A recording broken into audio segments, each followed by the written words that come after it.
Forget Messi, Ronaldo who? And don't even bring Lewandowski into this conversation. The FM GOAT is Benjamin Šeško.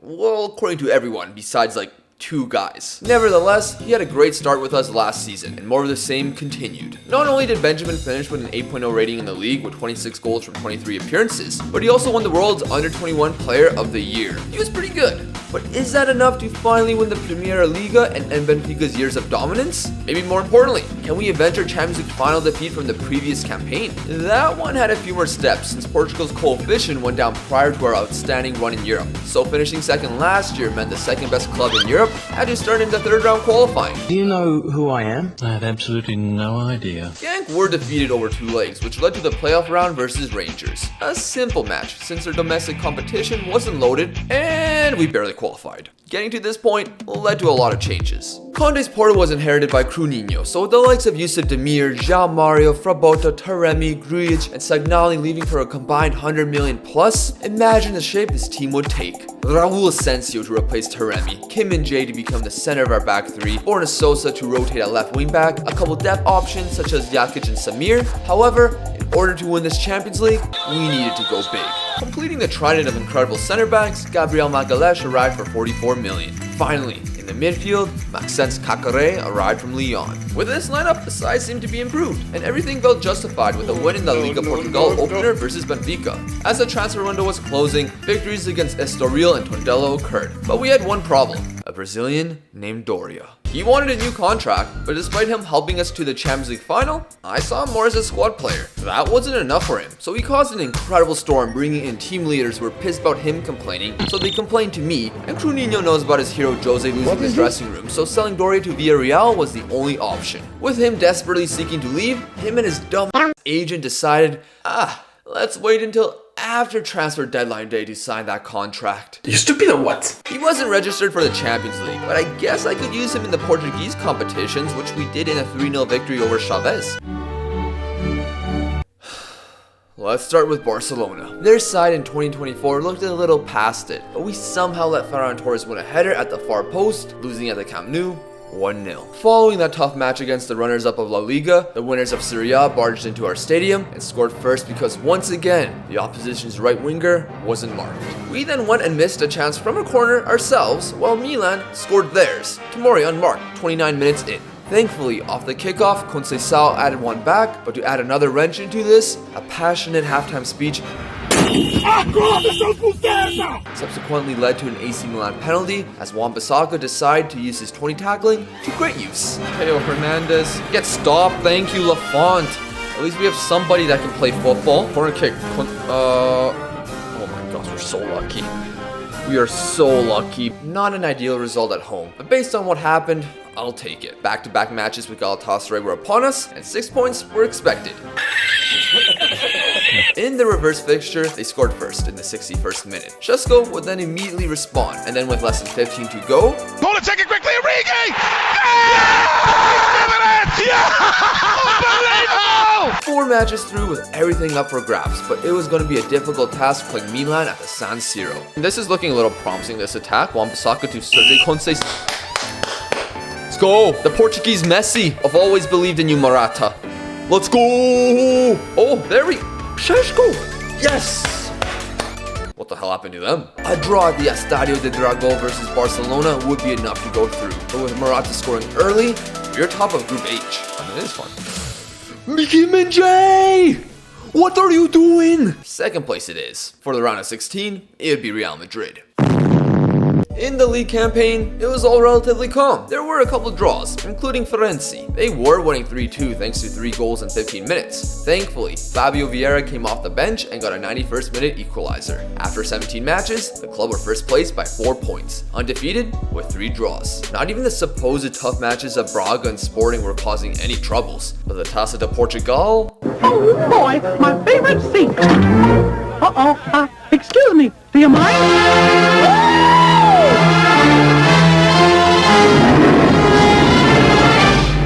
Did your dad put a curse on me or something? Nevertheless, another January arrived, another Santa Clara beatdown occurred, some new gens got signed, and Benfica were up on the 5th. A win would put us 7 points clear, but Adnan Januzaj, yeah, that guy, decide to get on the scoreboard first. To say it nicely, our guys were playing like shit. Following an annoyed team talk, the side went out and allowed Yanazai to score an absolute belter. It looked like our undefeated campaign was over and that Benfica would crawl up to 1 point within us. Sosa, cross in, Shesko, let's go. There's one. Come on, let's get something here. Let's not lose to these frauds from Lisbon.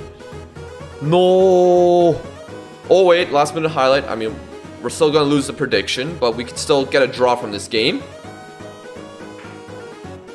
Despite keeping our lead safe and getting a couple wins in the month, a draw versus Tondela brought the gap down to 2. Then, there was the Allianz Cup. We won it last season and made another final after winning the group and defeating Braga. Of course, Portuguese Candy played along with a new gen from the academy as 2 under-21 players had to start. In the final versus Benfica, we ran into a problem. For some reason, the U sides all played on the same day as this final, which meant no one was available. What does FM do in this case? Well, if you quick pick, they add something called grayed out players. You might see players like these when you play against a club that don't have their league loaded. They usually match the club's reputation, and I'm sure there's more to it. However, in our case, it gave us some absolute garbage.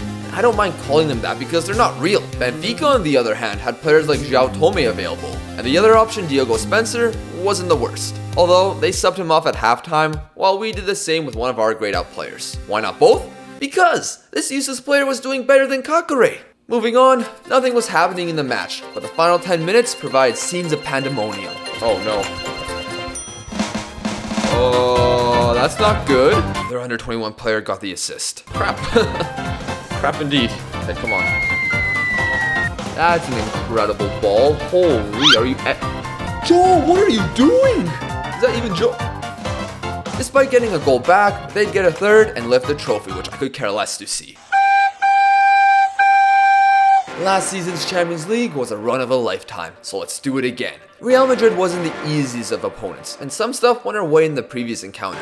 One problem. I went through these 2 matches quite quickly, and by that, I mean I holidayed over them since they were simple matches on paper. Also, I was in a rush to play this Real Madrid game on stream so that I could go and watch some actual football. The matches were won, but it was a horrendous judgment on my part to end the holiday a day before Madrid. That's because my better players started in the league, and I didn't get the opportunity to rest them. So there was some rotation and a couple tired players in the upcoming 11. At least it was at home, and despite Madrid creating a strong chance, Lafont was keeping the net safe. We nearly got the opener in the 56th minute, but 10 minutes later, oh no, now they have a free kick.